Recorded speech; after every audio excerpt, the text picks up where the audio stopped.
Hari Om. That's Jai Guru. Jai Guru. Now it's okay.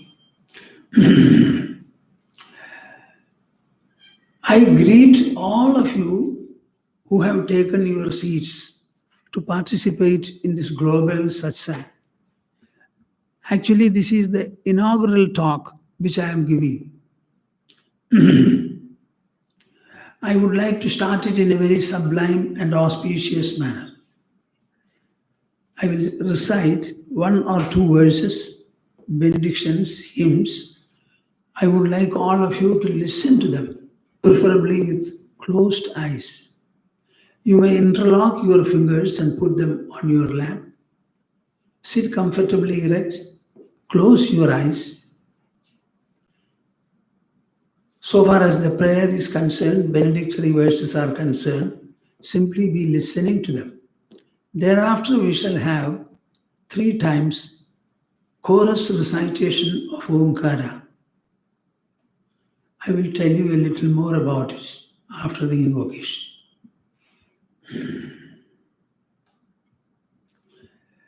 Yam Shaiva Samubhasade Shivaiti Brahmeti Vedantino Bahuddha Buddha Iti Pramana Patavaha Karte Dinayayiga Arhan Nityatha Jaina Shasanarata Karmeti Meimamsaga Soyamvo Vidadhatu Vanchita Palam Trailokyanatho Hari Soyamvo Vidadhatu Vanchita Palam Trailokyanatho Hari Madhya Hridaya Kashe Sadanandamayo Guru Udetu Sadatam Samyak Ajnana Timirarunaha Ajnana Timirarunaha Hari Hari. Now we are proceeding to recite in chorus 3 times Omkara, the auspicious monosyllable. Those of you who already know, whom I have said earlier, for them it is a confirmation. For the others, I would like them to understand that the recitation of Omkara is particularly health-giving to the heart. It enhances the longevity of the biological heart and also the quality of its function. It has a particular effect on the pituitary and other glands, the secretions from which are very, very decisive, very effective in the upkeep of our body. So far as our ancient thinkers are concerned, we were not so much given to thinking about the longevity of the heart, but we always knew that Omkara recitation is a very important austere performance.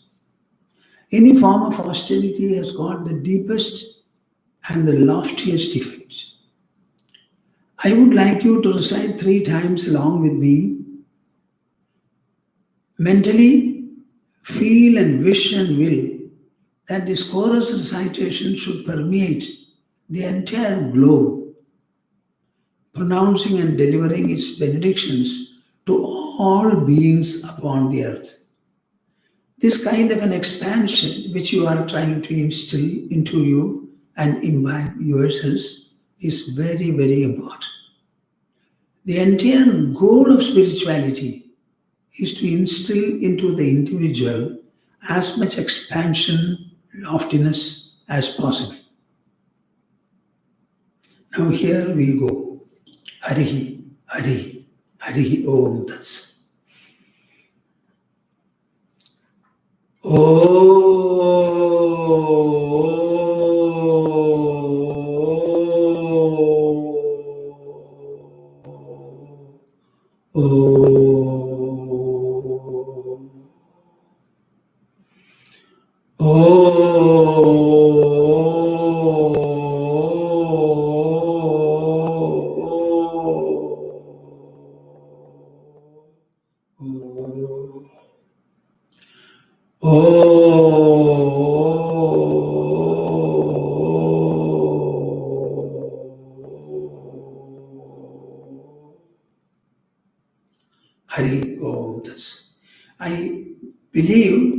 all of you would have joined me.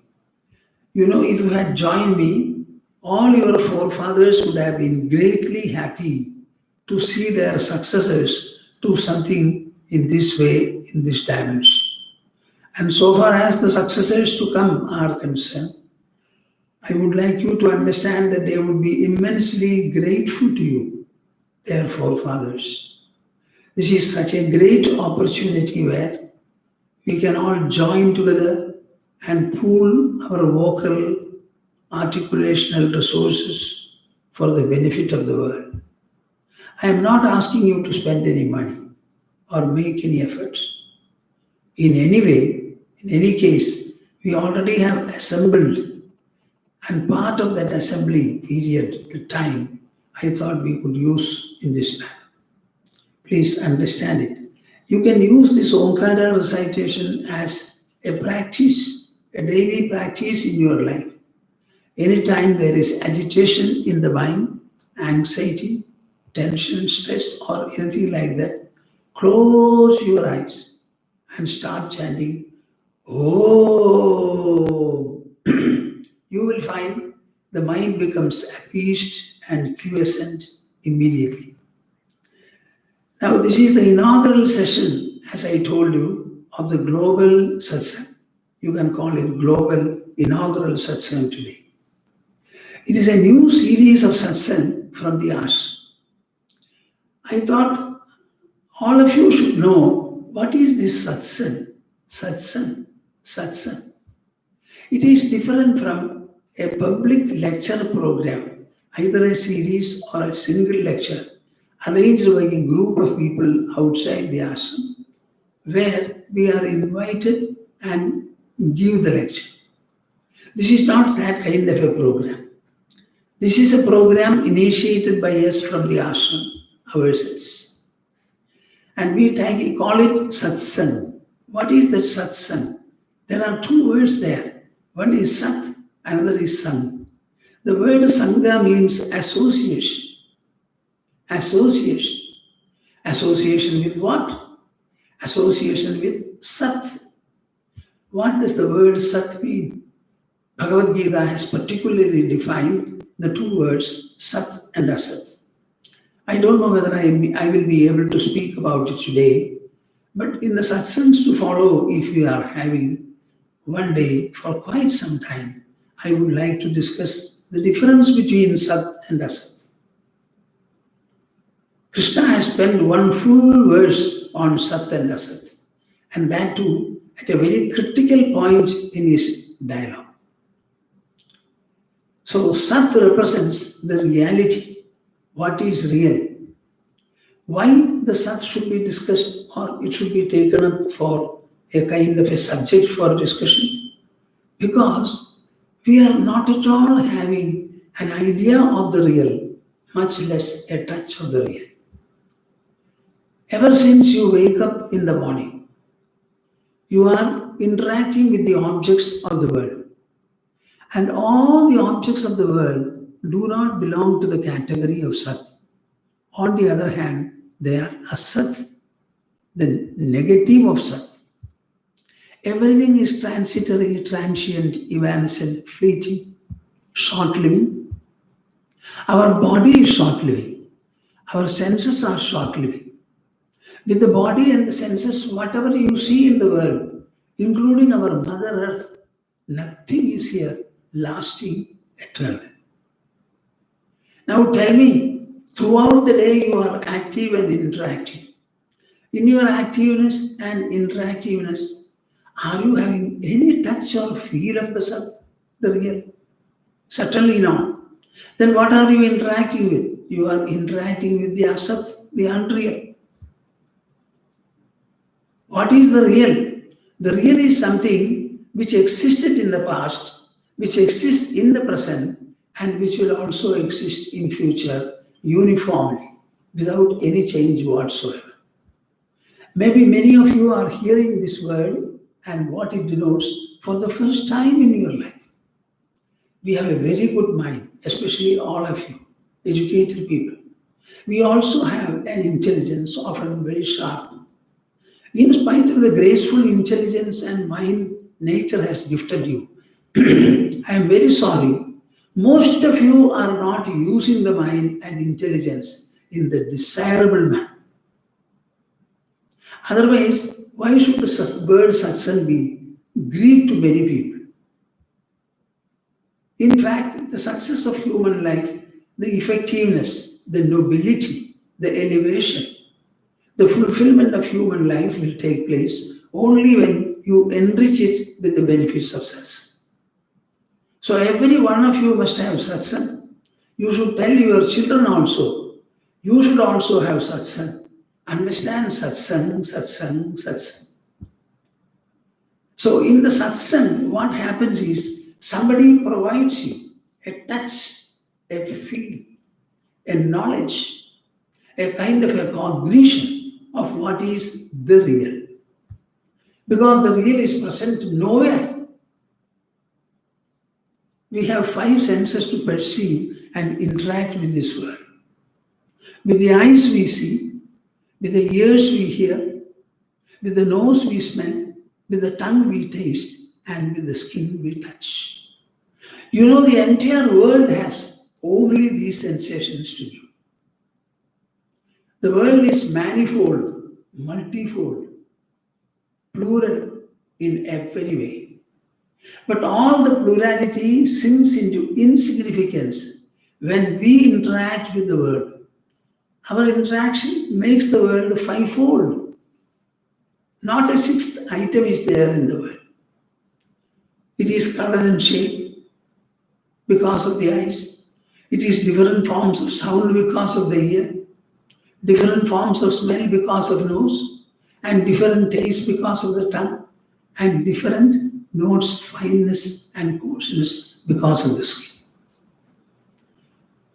My dear souls, when are you going to understand that these sensations, 5 sensations, which alone we are able to get and derive from the world, when will you understand that these sensations do not belong to the objects of the world? These sensations inhere in the senses. They are the point where the sensations are produced and caused. The objects of the world have no power at all to produce a sensation. They are all inert. Because these are 5 sensations, all of them are transitory. What about the sound? Is there any eternal sound which you are hearing? Is there anything like a lasting touch of an article which you feel in your tongue? So everything is fleeting and evanescent. Our association every day repeatedly is with these evanescent products of the world. That being the case, when are you going to have a touch or a feel of the Sat? Only by sessions like this. Our life is such that we were only interested in the Sat. We wanted to have our association with the Sat in an exclusive, unbroken, unaffected manner. That is why I, for one, took up sannyasa more than 65 years ago. And all the 65 years I have been a moving university, exposing my listeners, who can be young, very young children, who can be very old, middle-aged people, people belonging to different kinds of profession, calling, and whatnot, ordinary householders also. I have been talking to them, exposing to them only the Sat, Sat, Sat. So we will conduct this Sat. All of you will have to be present there in front of the television or otherwise, and you have to tune yourself to what we say. Our talk is always, everybody's talk is enlightening. Every word contains an idea. So whatever comes out of the mouth always is idea, ideation, idea communication. So we will exposing the Sat every time. What is the effect of this Satsang? That also you must have a clear idea about. You must listen to and participate in the Satsang. After participating, I would like you to reflect upon the message that you have heard and carried. That reflection is important. I can expose millions of people by my words at one time. After exposing, my role is over. I received. Now all of you will have to recapture what you heard, reflect upon, ruminate over, introspect over, and stabilize the knowledge that you have got. If you are able to, and you will do this kind of an introspection, we call it manana, tattva manana, you will find the satsang becomes tremendously effective in you. But this is very important. Once you start doing this manana, the introspectional part, you will find every satsang gives you a measure of enrichment. And that enrichment will be an inspiration and guidance for you to lead the day's life. When you have one enrichment, that enrichment is going to be part of your life, part of your personality. It will not go at all. It will remain. You must ensure that you listen to the satsang properly, with proper attunement. After that, you identify the message. And after identifying the message, you reflect and ruminate over it until at last your mind and intelligence, the inner personality, assimilates and absorbs it. When anything is assimilated, like food and nourishment provided to the body, when assimilated, becomes energy, blood. In the same manner, you will find this inner spiritual enrichment will empower you and make you stronger and more resourceful. I want some water. Lips.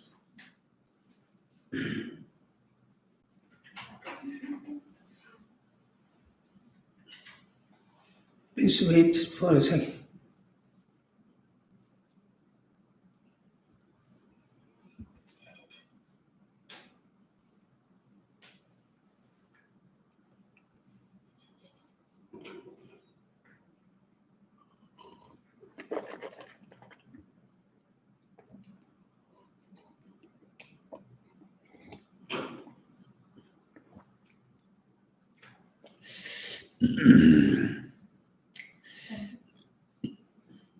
The extent of inner strength and stability which the satsang and subsequent enrichment by assimilation you will have, it cannot be clearly measured. It cannot be determined at all. It all depends upon individual who does the introspection. What is it in the whole of the satsang, the central fact?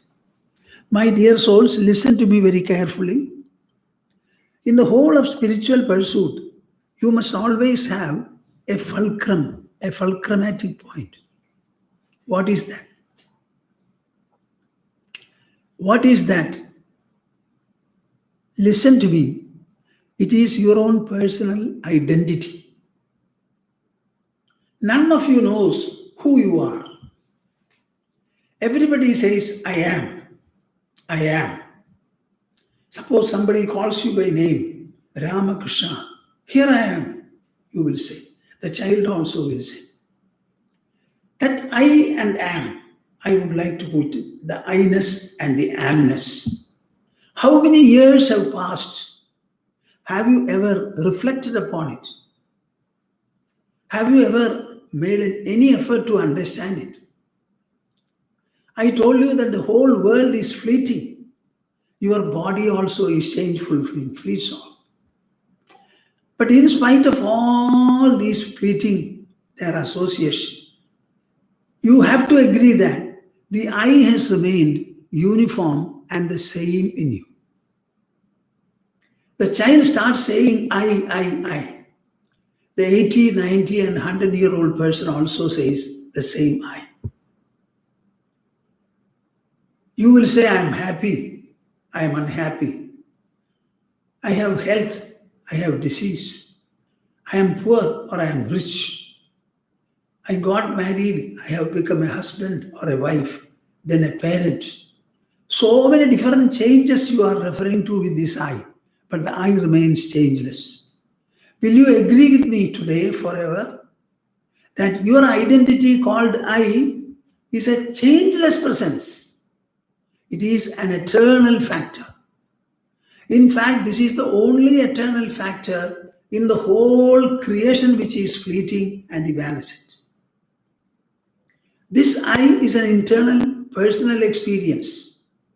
Our senses can penetrate only the external field. I can see outside objects. The sound also, the taste also, everything is outside. The external world is perceptible to the senses. But the I is not in the external world. It is within your own body. The moment the area within the body is referred to, all our five senses are helpless, useless, inefficient. They have no power to penetrate there. At the same time, we have quite a lot of things inside the body. We think, we feel, we generate emotions. We inquire, we arrive at knowledge. We examine, we investigate, we assess, we determine, we appraise matters. Everything is done. The entire mental-intellectual activity takes place within the body, and there your senses cannot penetrate. Tell me now, what is the way to penetrate into our own personality if senses are helpless? Besides the senses, we only have our mind, intelligence, and ego. In fact, our personality is twofold. The gross matter energy aggregate called the body is the external counterpart in our personality. The internal counterpart is our inner personality consisting of the thinking mind, the rational intelligence, and the assertional or asserting ego. The satsang is meant to expose you to the existence and potential of your own inner personality, namely the mind and the intelligence. How resourceful is the mind? How resourceful is the mind? How infinite is our mind? Our mind is not bounded by the body. Our body is restricted. It has got constrictions. But the mind is associated with the body. It is not part of the body. Mind is all different because body is matter and energy. But mind is neither. So it cannot be part of the body. It is associated with the body. It has got the power of sentience. It is able to think, feel, remember, generate emotions. The intelligence is able to inquire into, find, rationalize matters. So I would like you to clearly understand that you have an inner personality and you have an identity. This identity, which we express in the form of I am, I was, I shall be, there are many things which you have. All of them are referred to as mine. So the minds and minds can be many, but the I can only be one. And that I is the identity of yours. Any kind of a satsang that you attend, it must be able to expose you to this inner identity. It is generally called the self. In Sanskrit, it is called Atma. And Atma is defined in this manner. Aham pratyaya gocharaha. Whatever is denoted by the term I, that is the self. We say generally, religiously, God. Philosophically, we say Brahman, the supreme reality. Whether it is Brahman or God or Atma, my dear viewers, understand that they are synonyms of this I. Synonyms of this I. So there is nothing greater than the I, different from the I, whether it is the religious God or the philosophical reality, all of them are only synonyms. Understand it very clearly. Swamiji, you say that there is an I. How do we know? How do we accept? If any one of you is reluctant to accept the proposition that which I have said, then I quote a verse from Kaivalya Navanitam and ask you to answer it. Before that, I wanted to explain to you one point. The Satsang is defined in Srimad Bhagavatam in a very proper manner. It is in Bhagavata Mahatmyam. Bhagyodayena bahujanma samarjitena satsangameva labhate purusho yadavai ajnana hetukrita moha mahandhakara nasham vidhayahi tadodayate vivekaha.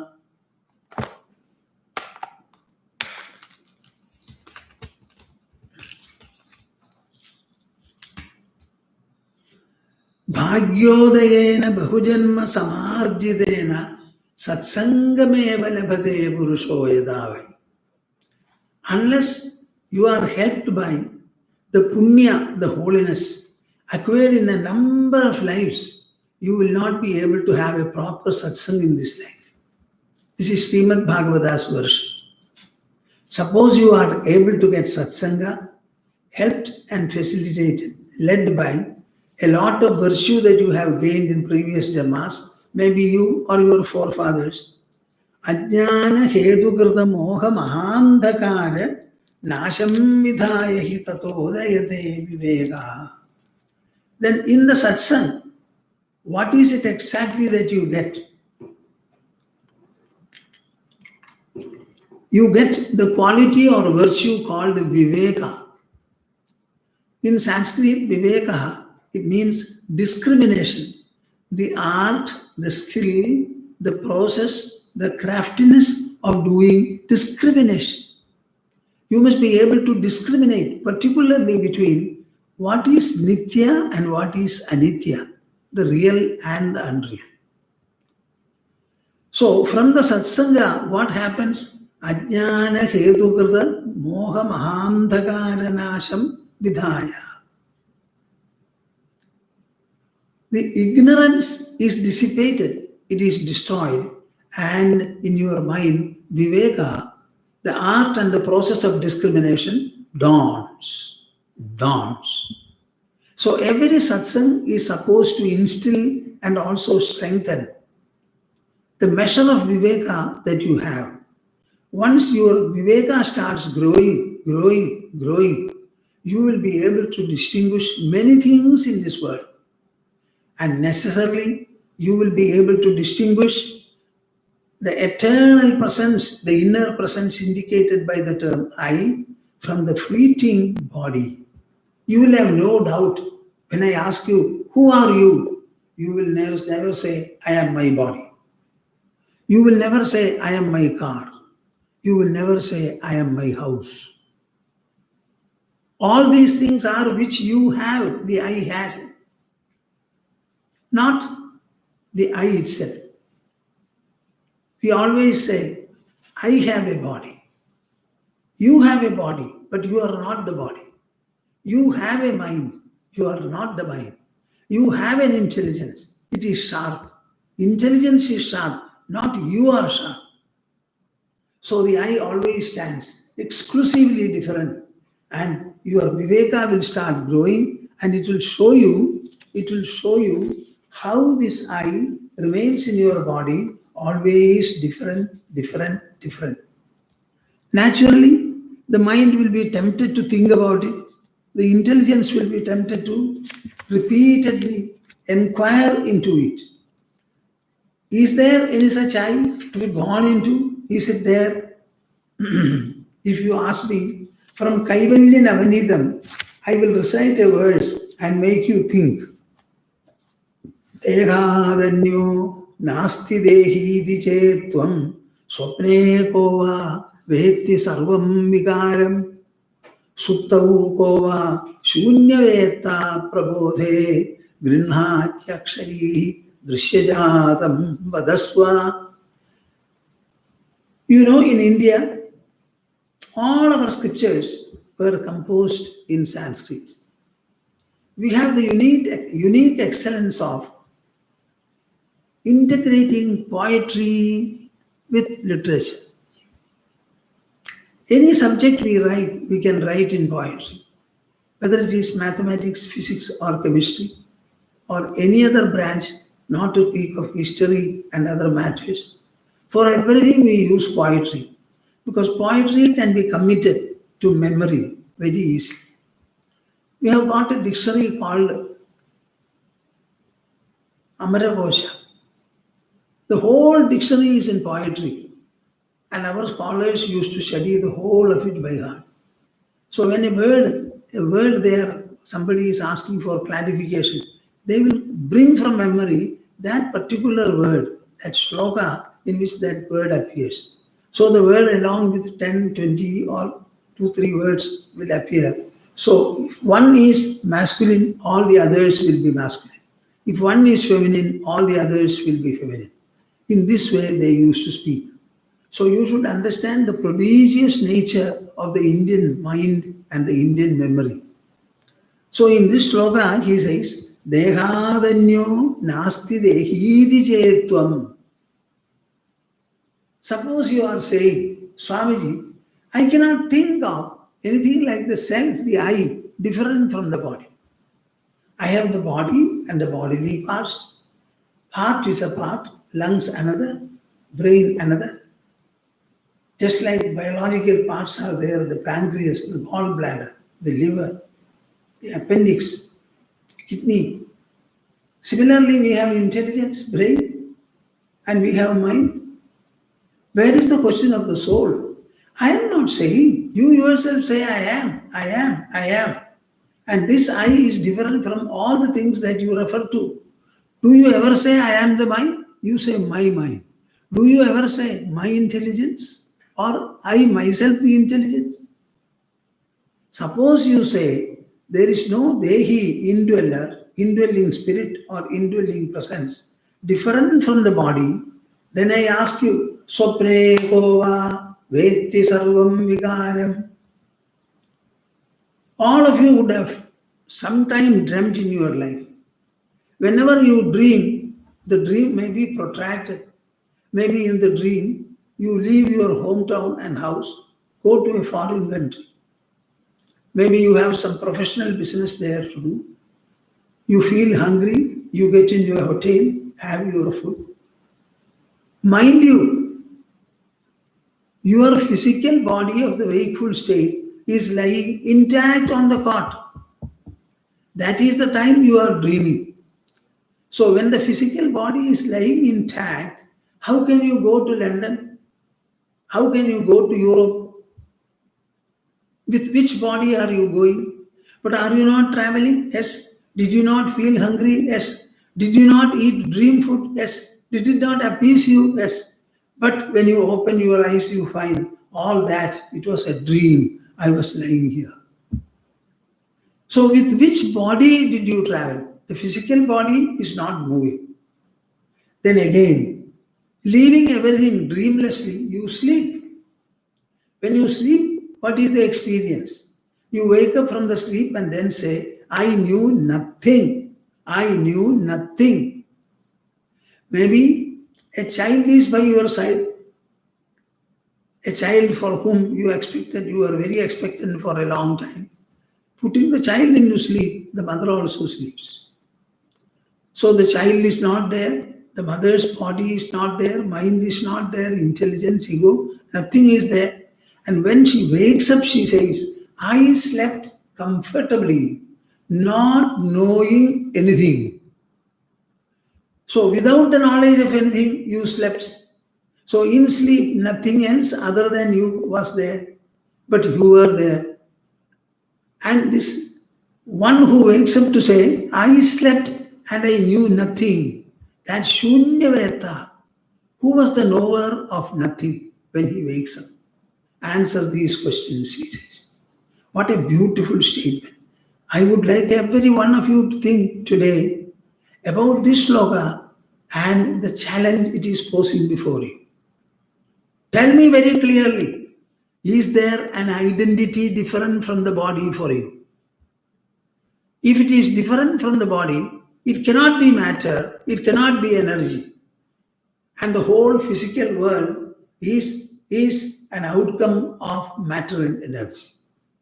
So it is something supra-material, supra-energial. That is what we call the spiritual. So it's a spiritual presence. This also you must be able to understand and appreciate.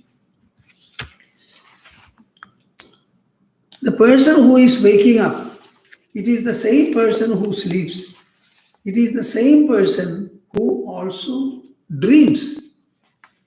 So the waker I, the sleeper I, and the dreamer I are not different at all. It is the same. So if the dreamer I was different from the body, the waker I also is different. If the sleeping I was different from the body, then the waker I also is different. This is an area within the body where senses cannot access. So the only faculty we can employ is the mind and the intelligence. And whatever inference we are able to arrive at logically, rationally, it has to be accepted. Just like you accept any sensory piece of information and knowledge. Am I clear? As our eyes are supreme in the matter of seeing colors and determining them, our intelligence is supreme in the matter of perceiving whatever is within our body, employing the canons of reason and logic. So all of you, I want all of you to give a full position to the mind and the intelligence.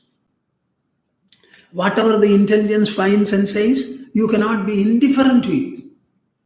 Every one of you should say from today onwards that I have an I am that I. I am not what I have. All the other things are things which I have. They come under the mind and the mind category. The I, the nominative case, is entirely different. And that I is eternal. Eternal. It is that I that we say it is blissful. It doesn't need anything. It is contented by itself, by itself, by itself. 17 hours or 16 hours of the day you are wakeful. 8 hours of the day you are asleep. As you are in association with a number of external objects in waking, so you are exclusively unaware of them, unassociated with them, and you are sleeping. Where are the whole objects of the world gone? And where has gone your own body, mind, intelligence, etc.? Still you are sleeping.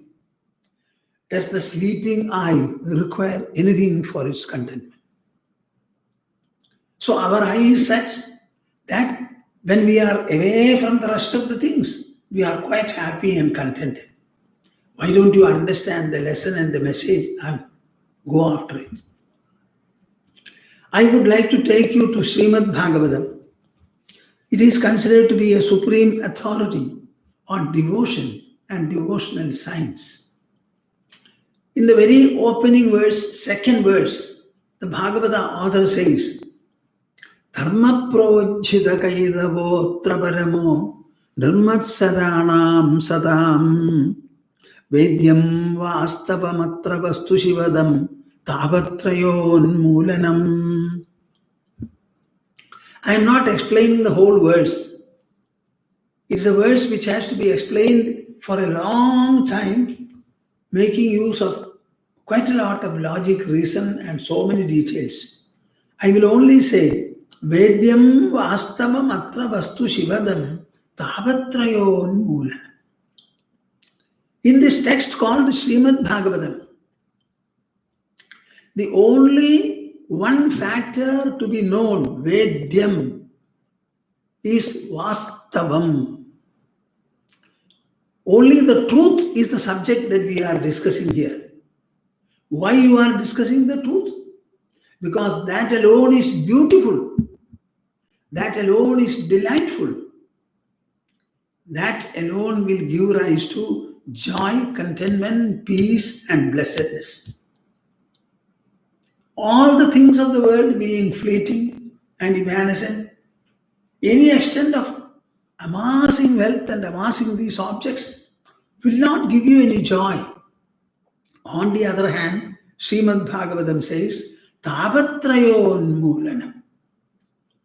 Anybody living in this world is subject to threefold misery.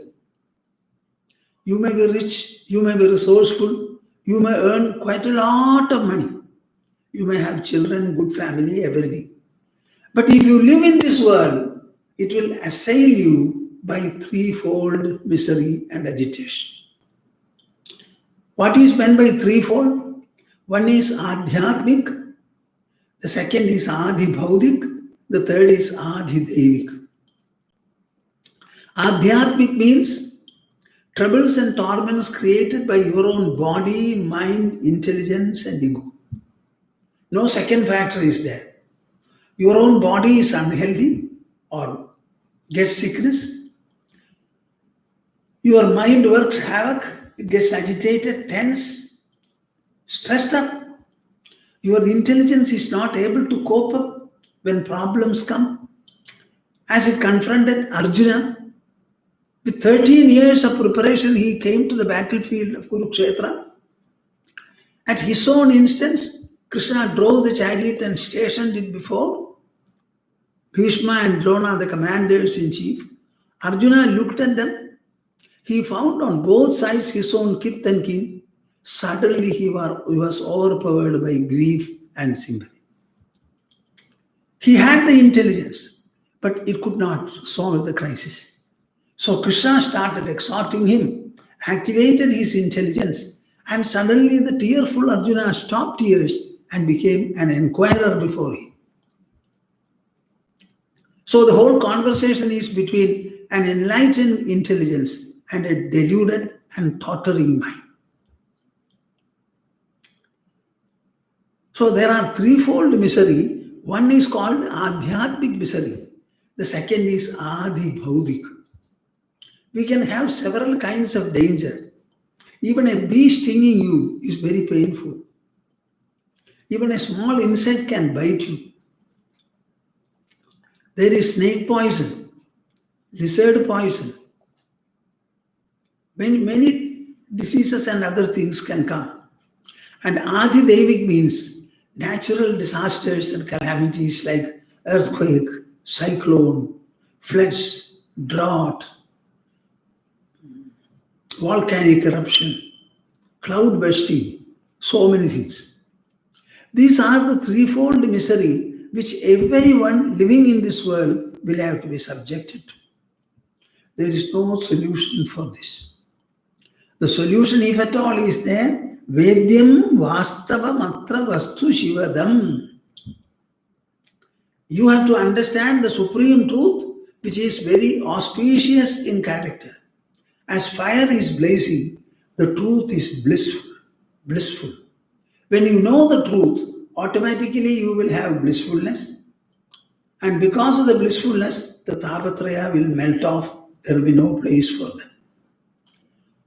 Knowing the supreme truth, auspicious truth, is the only way of mitigating, eliminating, and completely exterminating the Tapatraya. He also says, Srimad Bhagavata promises to do what? Ishvaraha sadyo hridya avarudhyate atra kridibhihi shushrushubihi takshanad. If people devotedly and devoutly will listen to the Srimad Bhagavata narration, as the elderly King Parikshit did before Sugamaharshi, then you will find Srimad Bhagavata will have installed God in your very heart. All of you are told of temples and installations. Srimad Bhagavata says the real installation should be in your own heart and mind. And the Supreme Lord, the Omnipresent Lord, should be installed in your heart. Srimad Bhagavata has the purpose of getting this done, and this alone. When Srimad Bhagavata one starts reading, there is a celebrated statement describing how Srimad Bhagavatam is. Swadu swadu pade pade, swadu swadu dine dine. As you go on reading our scriptures, including Srimad Bhagavad Gita, you will find every day it becomes more and more delicious, day after day, word after word.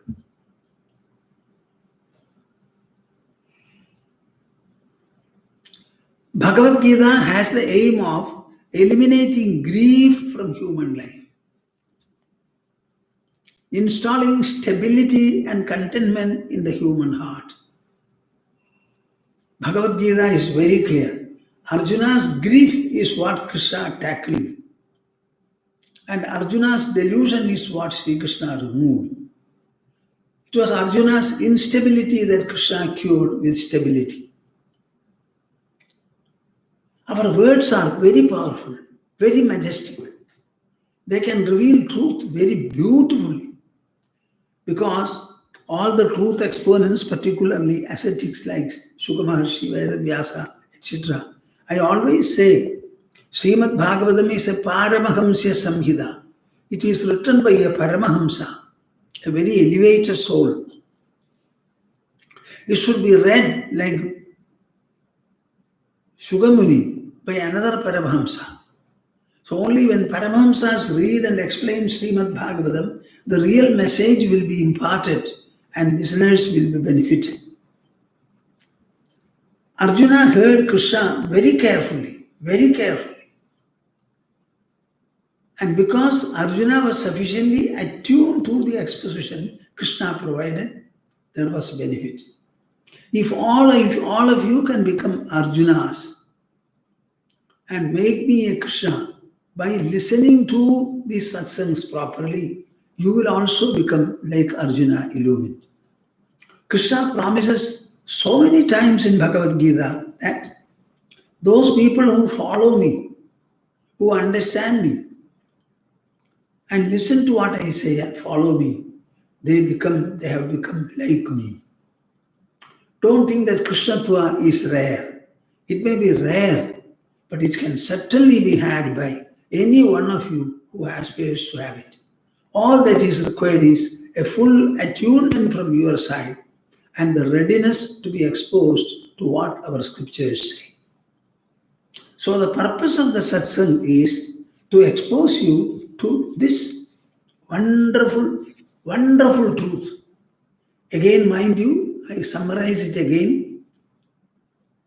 The central point in all our spiritual discussion should be the I in you, the I in you, the self in you. It is something different from the body. It is not material, it is not energial. The entire creation is made up of Panchabhutas, matter and energy. But this is different from both. What is that which is different from matter and energy? That is called the spiritual presence. And this spiritual presence is what is denoted by the term I, and people refer to as the self or the soul. This should be the fundamental point in all the satsangs. You are hearing about your own I, the inner spiritual presence which animates and activates your matter, energy, body. We are listening to that. Maybe it is referred to as God. Maybe it is referred to as the supreme or ultimate reality, Brahman. But this is the fact. I think I shall conclude today. I am happy. Whoever has heard me, I am happy about them. I mentally embrace all of you. And I bless you. What for? Tirelessly I have been speaking this. I would like all of you to have good and noble children, grandchildren in your families, in your lineage. Every child must have unreserved love for the family, equally so for the society around. Individuals constitute a family. Families constitute a social segment. Social segments form a nation. and nations constitute the globe. Everything proceeds from the individual. So the child should have love for the family as well as the society. He must have faith in God and faith in himself, the self in him. Then he must be able to learn, study well, and become a good performer, contributing to the GDP of the nation as well as the globe. This is what my blessings, my thoughts are for you all. I will recite a verse and then stop. Maybe our Namrata will be able to give you some more information about the future programs and otherwise. I wanted to tell you something more. What is that? Give me a copy of the book.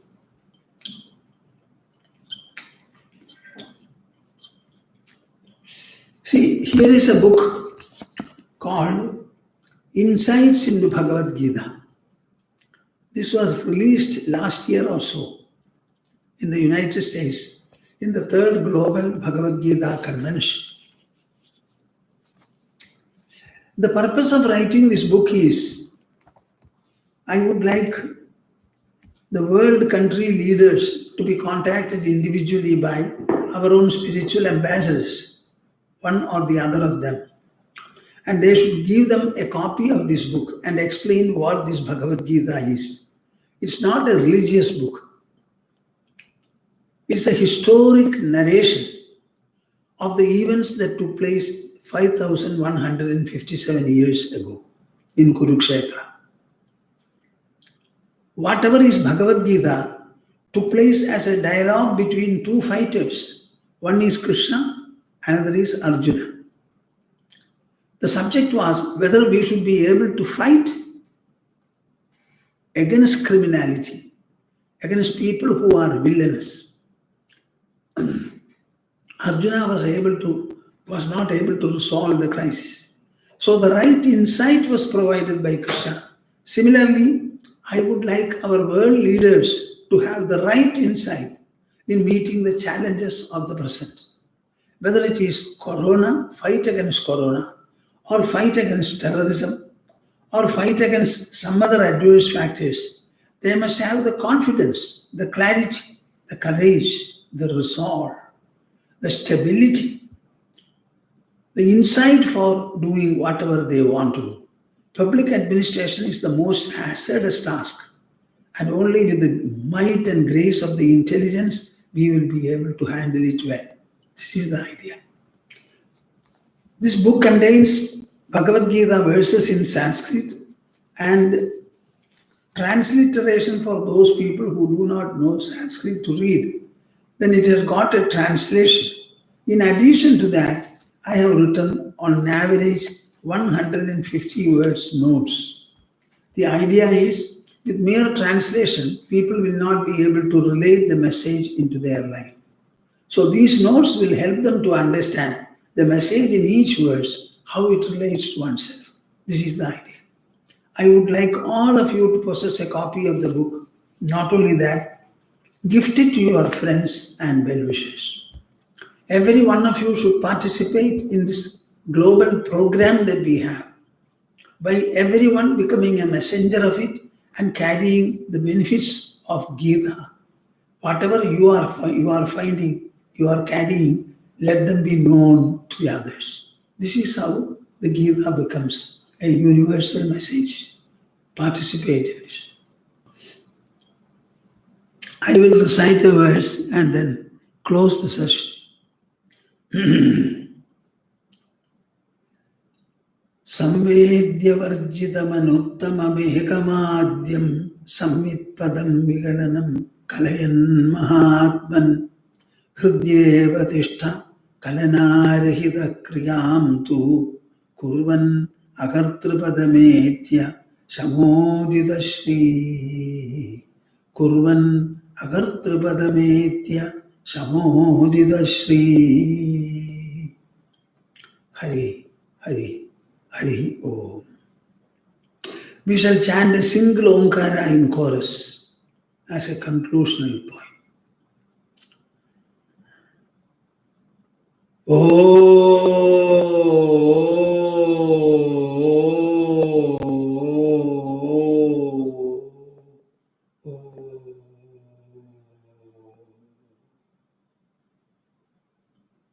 Okay, very good, very good.